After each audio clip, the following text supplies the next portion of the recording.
Hey, welcome back to That'll Do Garage. Got another hot rod project today. This is my son's Audi A4. Little recap, we just got this not long ago, a couple weeks ago. He's turning 16 at the end of this month. So we picked this up, 110,000 miles, it was a couple $1,000s. Needs a little bit of work. The AC doesn't work, has an oil pressure sending unit issue, well, maybe an oil pressure issue, we're not sure yet. And then it needs rear brakes. So I went to the Jungle River website and ordered up some parts. So here we have rotors for the rear. And I have a little bit of mixed feelings about these. I feel like these slotted and drilled rotors are kind of try hard, and I don't really like it. My theory is that if they made enough of a difference to matter, the original equipment manufacturers would be installing slotted and drilled rotors. They don't make a difference on a day-to-day driver like this, I don't think. But anyway, these were a pretty good deal, so we'll give them a go, and I'll just have to ignore the vanity elements, I guess. And then we also got some ceramic pads, and ceramic is an important distinction, just so you guys know, especially on these A4s and on my older F-150. When the pads are not ceramic, if they're like a metallic or a semi-metallic blend, they produce huge amounts of dust, and it collects on the rotor, on the rim, and it makes it look like your rims are super dirty. So personally, every time I buy brake pads now, I always make sure I get ceramics. And supposedly they sacrifice a little bit in terms of quiet and, I don't know, maybe squeaks, stuff like that. But I'll gladly trade the squeaks for clean looking rims. So we're gonna get this thing up in the air, get the wheels off it, remove the rear rotors, pads, install some new clips, clean everything up, and away we go.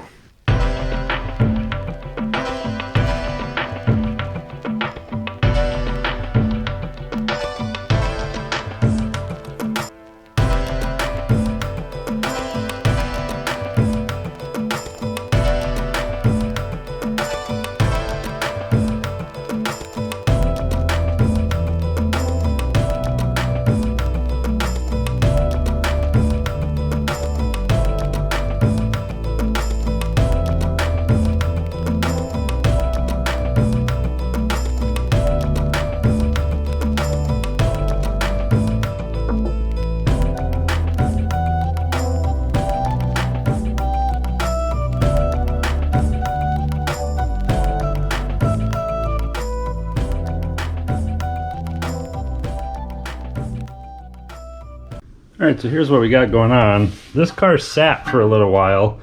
The previous dude got scared about the oil change thing. Sorry, the oil pressure thing. And he went out and bought a new truck. And this thing got to sit for a little while. So I put some miles on it, 20, 30 maybe, hoping that the brakes would get better. And they got a little better, but not good enough. And you can see there's rust like embedded in the rotor. It's just not coming off of there. The pads are also not awesome. If you look down there, you can see they're getting kind of close to the rotor. So what we're gonna do is just replace everything. It's not that much money. I think I got 150 bucks in parts here. We'll pull the caliper off, pull the caliper mounting bracket off, pull the rotor off, clean everything up, put new stuff together, put it back together. Okay, so the first thing we got to do is free everything up. Ultimately, I'm going to take off this hardware, top and bottom, and then I'm going to lift this whole caliper right out of the way. But right now, everything is squeezed together really tight. So in here we have a pad, and then the rusty rotor, and then another pad, and then the piston for the caliper, and the rubber boot. The other thing to pay attention to here is this is a rear brake system, and often the rear disc brakes have the emergency brake built in, which is what this whole thing over here is. This is a cable actuated emergency brake, and it pushes out on this piston. So I can't just squeeze this piston and push it back in. I actually have to rotate it back in, and there's a special tool for that, which I'll show you later. But the first thing we're going to do is just try to free this up a little bit. I don't need much. I only need a couple millimeters of play, and then I'll be able to take the hardware off and just pop this caliper right out. I won't be able to push the piston all the way in, just enough. So I like to try to use 2 screwdrivers to do this trick. One of the ways you can do it is kind of put it this way and pry the body of the caliper against the rotor. It seems like this one is going to be pretty difficult. There's nothing to get my screwdriver on that way. Another way you can do it this way, if you come down to the bottom, you can kind of pry the two apart like that, also not catching. So really it's just trial and error, just see what fits. And then ultimately I guess you could do this too. Trying to pry right on the piston, but you gotta be careful. Those can be fragile. They could be almost like a plastic material. So I'm gonna find a way to pry this apart just a little bit. I only need, like I said, a couple millimeters. While I'm pulling on this, it's forcing the piston back into the caliper just a tiny bit, and it's also going to move the caliper on the slides here. So sometimes you can see if you have a stuck piston, it won't go back in, or if you have a stuck caliper slide, either one of these on the top or the bottom could be stuck. And it's basically just this is a blind hole, meaning there's no outlet. And this caliper slide bolt will come in this way and slide into a recess here, and this should be greased. And when you don't take care of these, if you don't take it apart every 5 years or something, this can build up rust and get really nasty. So I'm kind of fighting that right now. When I pry on this, you can see a little bit of movement in the piston and pad area, but then not so much out here. So I might have a stuck slide, but we'll just keep manhandling it and get it apart here. I'm gonna try taking these out now and just see what happens. So you can see this one up here is moving. This one is super not moving. And I think that's what I'm fighting right now. So I'm gonna try to pull, yeah, there we go. This is just a rubber boot, and it covers the slide in there. Oh yeah, it looks pretty crappy in there. I might be able to get like a channel locks on here and kind of wrench it free. But right now, this is what's holding us up. This thing is stuck. I can't slide it out of the way like I can with this top one. So I won't be able to get the caliper off yet.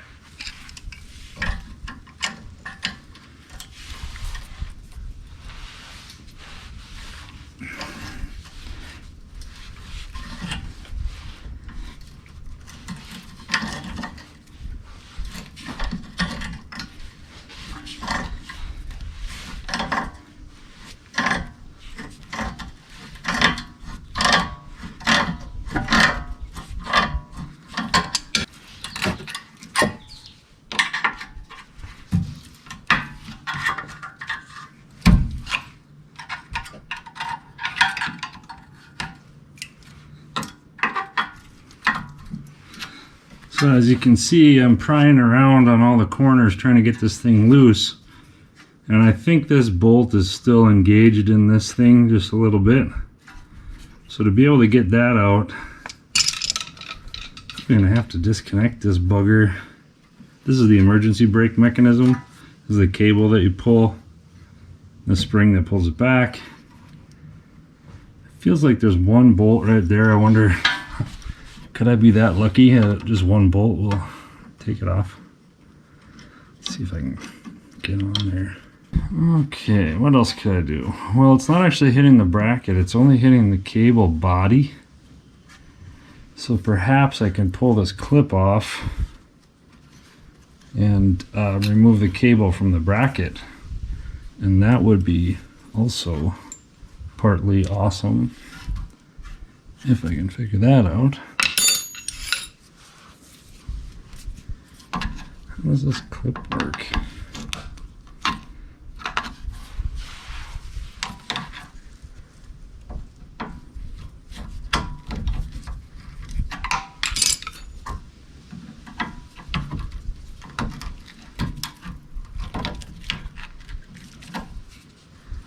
Almost got it. Come on.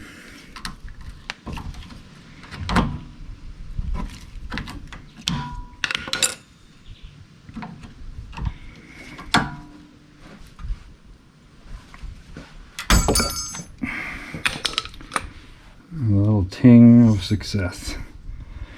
Okay, got that clippy deal off. Now, does this want to come out at all? Not so much.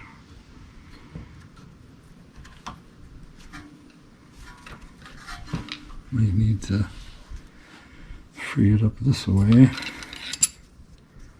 How do I go about doing that?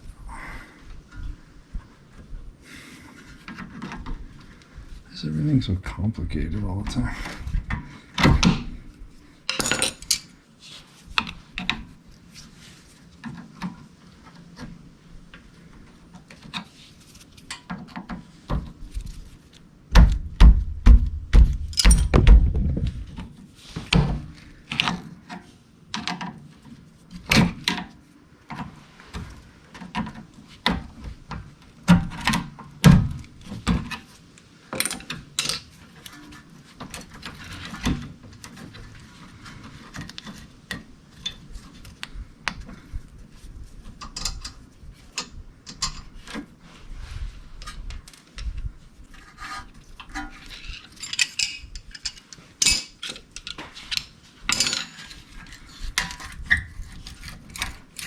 You know, it's separating right there, so that was all we needed.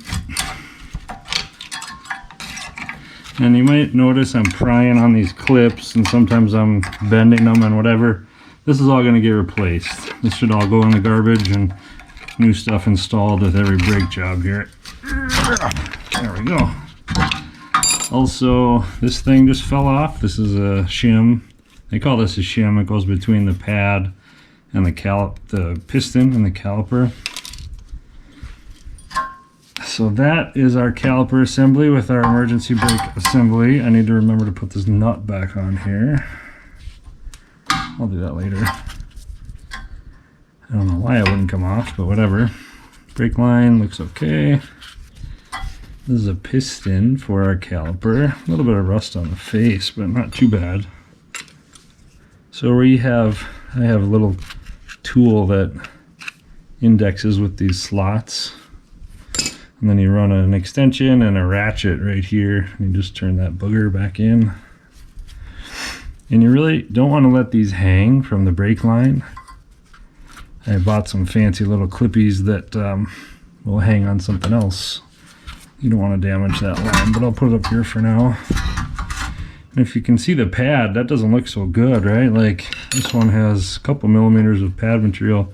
This one has almost nothing. So it's really a good thing we were doing the pads. And that is probably because it is uneven here on these two pads because this slide was stuck. So every time the piston pushed out, you know, the caliper wanted to slide and distribute that force like this. But because this thing was seized, it could only do the inside pad. So only the inside has worn for a while. So let's get this guy off of there. There's our inside pad. Pretty thin.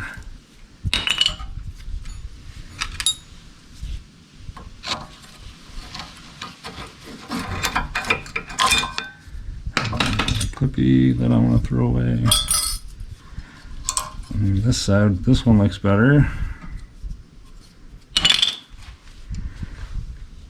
Get the clippy off of there.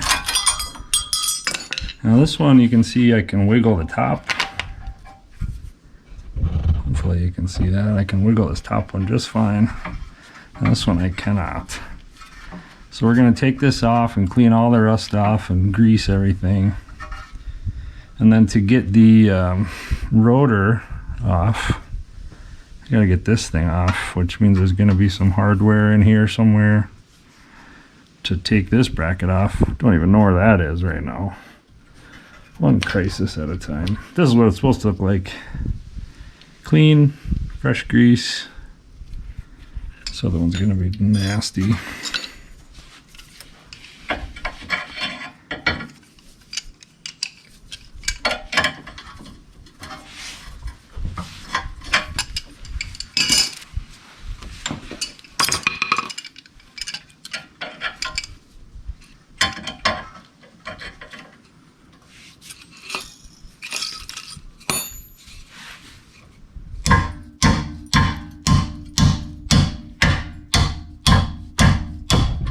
Oh, she is not really budging.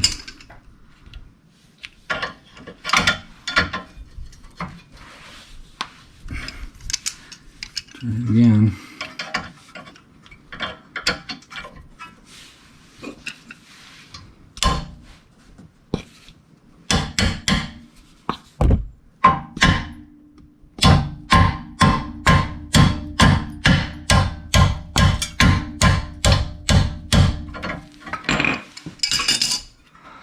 Still doesn't look like it's moving.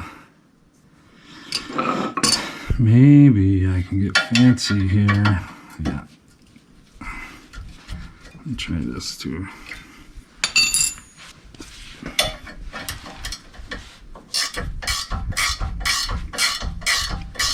Now this isn't threaded. I'm just doing this to try to break up the crud that's inside there and get this thing freed up so it can come out.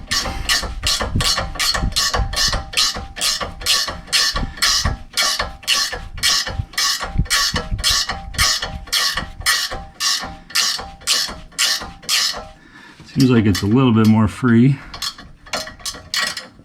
Now will I ever get my wrench off again?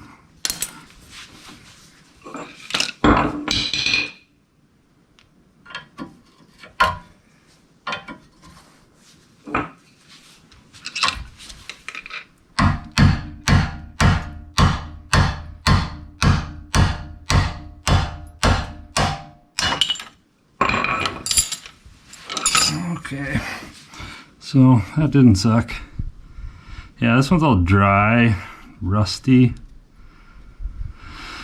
I'll clean this up, and if this stuff is actually pitted, we'll have to replace this thing, but it's probably okay. I also have to get these holes cleaned up inside so it doesn't just rust the new one. I think there are 2 bolts holding this caliper mounting bracket on. I think it's this guy, and I'm pretty sure there's another one here. I'm gonna give those a go right now. Looks like probably a 8mm hex head, but of course I don't have metric, so I'll have to make do with standard.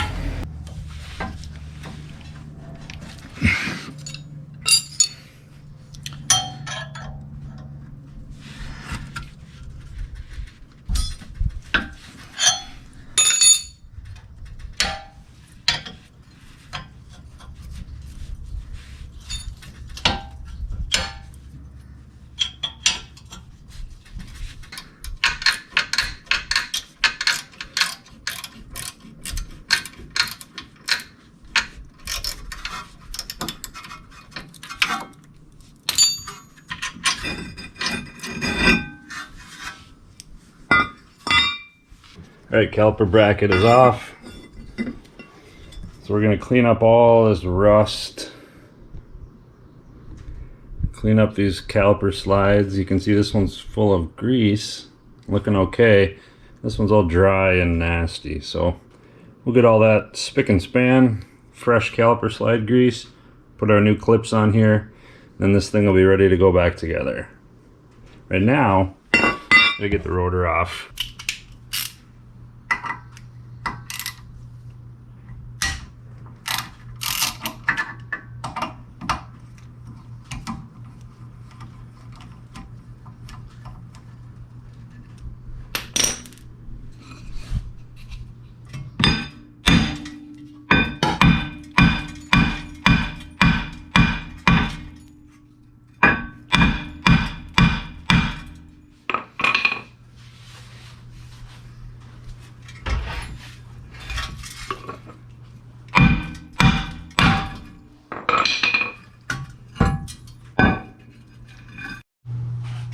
I always like to match up the components now, make sure we don't have any issues.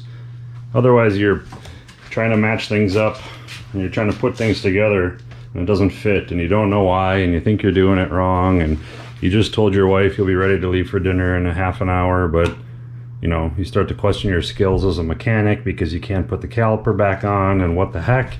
And then you find out, oh, they gave me the wrong brake pads or whatever. So it is prudent to just kind of match them up. These are the old ones from the left side, and they visually they look the same. I'm going to stack them like this, make sure they're the right shape and size. Looks good. So there's the old versus new. You can see how much that was worn down. These should be all the same. Some cars have a little bit of variation, you know, like an inner versus outer or something like that, but most cars nowadays, all 4 pads, left and right, are going to be the same. Usually the front and the back will be different because they have a much different workload. But so these pads look okay. Now I'm going to match up the rotor. And this one was labeled with the L, I assume for left side, not loser or loose. Maybe this means leave loose. No, probably not. So we're going to test the fit here, but this left to right business is probably just about the gas slots that don't do anything. So we're going to match up the outer diameter thusly. Yep, that looks good. Now we're going to match up the hub face.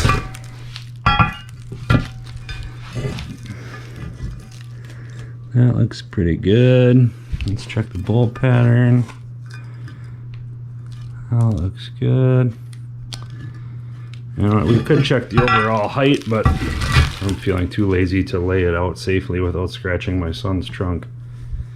The other thing I want to mention while we're here is, you see how there's big nasty rust and then not so nasty rust?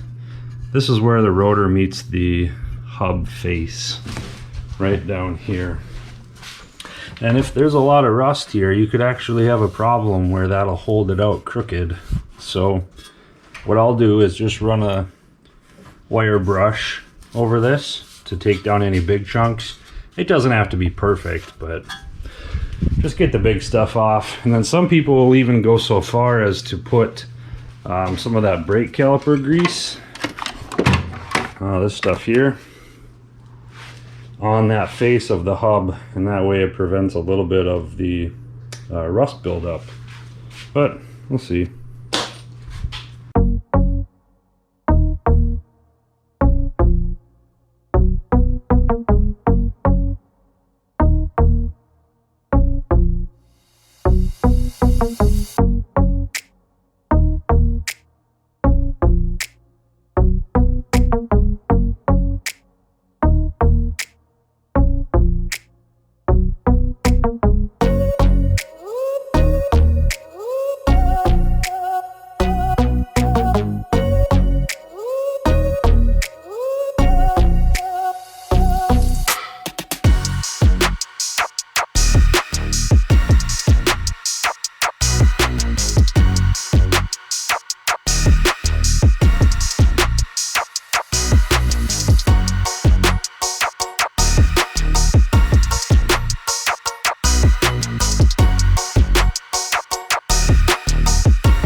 So that's this caliper bracket all ready to go. We got some rust out of here, cleaned the slide, greased everything, applied fresh grease to this one, grease on the front and the back of these pads.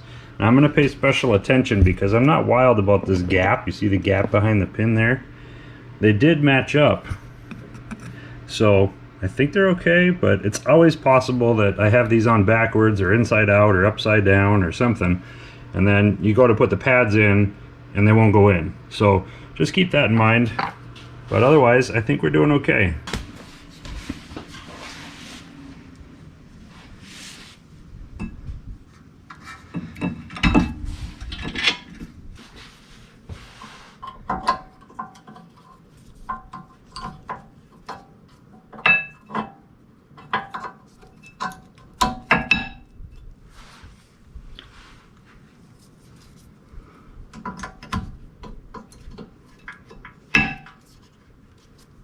And so here's what we're looking at.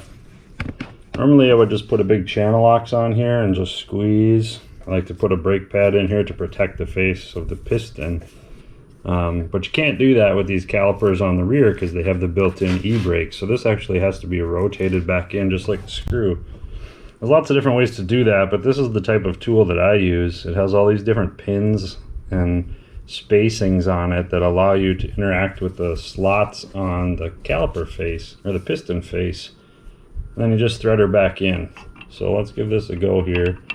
I did have to modify this a while back. You can see I did some sweet grinding work on there to get it to fit, but these are like $8 or something. I usually just buy one whenever I buy brake pads and throw them away half the time. But let's see if I can get this to twist back in.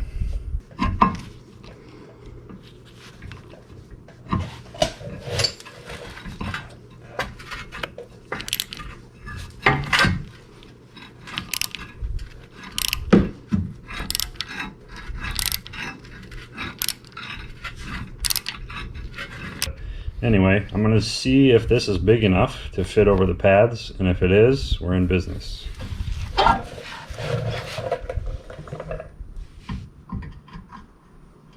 Yeah, it looks like that should be good.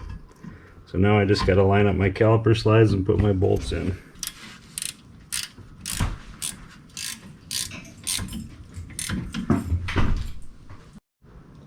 Well, that wasn't so bad. Got these bolts back in, got the pads in, you can see them in there, rotor's on. Now the proof is in the pudding here because you can see like the piston is still retracted and I'm wobbling this whole thing back and forth. And it's moving freely on its slides. So on a much smaller scale, every time you squeeze the piston, it's gonna squeeze both pads instead of just the one. So that's good. Just got to get my e-brake back together here. We'll do a quick visual on the front. You can kind of see the clippies and how the pad engaged there. So all that's cool. And everything looks straight and secure. So put the e-brake cable back on and that should be it. Don't forget, push the brake pedal all the way to the floor a couple times before you move when you're doing brakes. When you retract that piston, it pushes all the fluid back up to the master cylinder, and you got to push it back and tighten everything up. Otherwise you'll hit the brakes and it'll go to the floor, and that will be very scary. So I'm going to go for a test drive now and get these brakes hot and make sure everything's working okay. All right, back from the test drive, no issues. You can see the coating on the rotors is kind of worn away, which is good. All those little dimples and slots are there to take the gas away between the pad and the rotor. And like I said, I understand the concept, but I just don't really think it makes a huge difference when you're driving to your teenage job at 30 miles an hour. Sure, it makes a difference on the track, but not here. Front brakes are okay. They had a little bit of pulsation, but not enough for me to worry about right now. I got other things to do on this car. Well, hey, that'll be it for today. On to the next one. Plenty of work to do on that still. I got a little bit of an exhaust leak. Still haven't got the AC to work properly. It works better, but not properly. And the oil pressure thing is back. only after stopping. You're slowing down 70 miles an hour, come to a stop, oil pressure light goes on. So I'm going to try a few things on that, but that's about it for today.